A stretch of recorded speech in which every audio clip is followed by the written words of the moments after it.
Lockdown से पहले गीता के घर का नजारा कुछ ऐसा था कि रोहन ऑफिस जाता था और शिविन स्कूल। जिनके घर से जाने के बाद गीता काम खत्म करके बाकी समय आराम करती थी।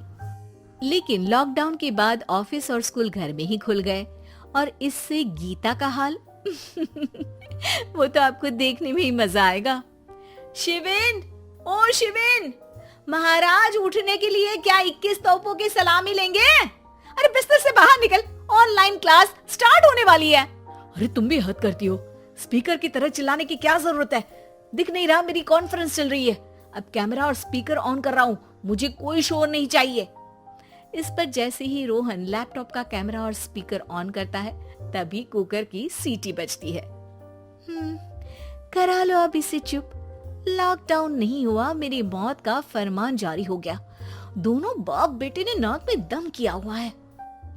ऐसा बोलकर गीता वहां से शिविन के कमरे में पहुंच जाती है, जहां शिविन अभी भी सो रहा होता है।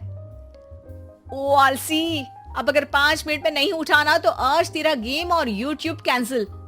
माँ की बात सुनकर शिविन बिना 1 मिनट गंवाए उठ खड़ा होता है।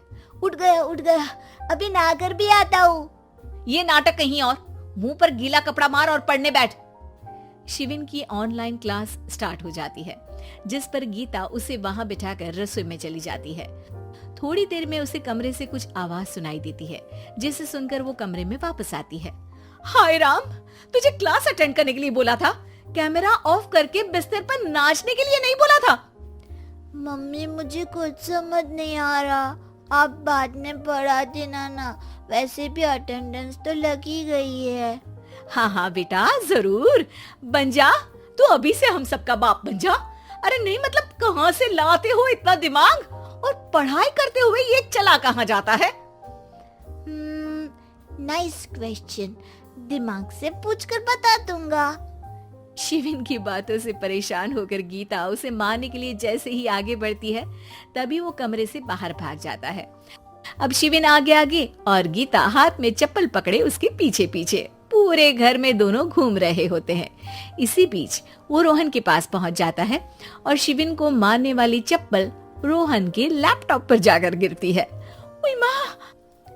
मम्मी, अब पापा को चप्पल मार रही हो? वो आज तक के रिपोर्टर, चुपचाप जाकर क्लास अटेंड कर ले, नहीं तो अगली तेरे पीछे लगेगी। इस पर शिविन वहां से चला जाता है, जिसके बाद रोहन गीता से कहता है, इस सर्कस के लिए कुछ बोलना चाहोगी? अरे क्या करूं, जब से तुम दोनों घर में रहने लगे हो, घर अपने आप ही सर्कस बन गया है और मैं तुम्हारी नौकर। कभी बेटी को संभालो तो कभी बाप के नखरे उठाओ। इन्हीं सब उथल पुथल में दिन बीतते रहते हैं, जिसमें हर रोज घर के अंदर कुछ नया सियप्पा खड़ा मिलता है, जो ज्यादातर शिविन और रोहन के ऑनलाइन स्कूल और ऑफिस से रिलेटेड ही होता है। एक सुबह, शिविन चल उठ, आज की क्लास जल्दी है। कैमरा ऑफ करके आप अटेंड कर लो। अरे ऐसे छित्तर पड़ेंगे, दादी नानी सब एक साथ याद आ जाएंगी। गीता के लाख मशक्कतों के बाद क्लास तो खत्म हो जाती है, लेकिन उसके बाद शिविन फोन इस्तेमाल करते हुए इंस्टाग्राम रील बनाने लगता है। रसोड़े में कौन था? तुम थी, मैं थी, कौन था? हाँ, मैं गरीब हूँ। अरे ओ गरीब के बेटे, आजा, मैं बनाती हूँ तुझे गरीब। मैं बताती हूँ रसोड़े में कौन था। पढ़ाई करने बोलो तो इनकी माँ मर जाती है, और ये पागलपंतियाँ जितनी मर्जी करा लो।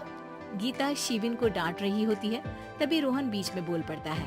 अरे बच्चा ही तो है, इतना गुस्सा क्यों कर रही हो? बेटे का साथ देने की इसी एक कोशिश में अब शिविन के साथ साथ रोहन भी गीता के गुस्से की सूली पर चढ़ जाता है। अगर बेटे पर इतना ही प्यार आ रहा है तो इसे क्लास अटेंड क्यों नहीं कराते, इसका होमवर्क क्यों नहीं कराते? उस समय तो बहुत जल्दी मीटिंग आ जाती है, वो काम मैं करूं और यहाँ इस बेफिजूली की चीज में तरफदारी करके बन जाओ महान।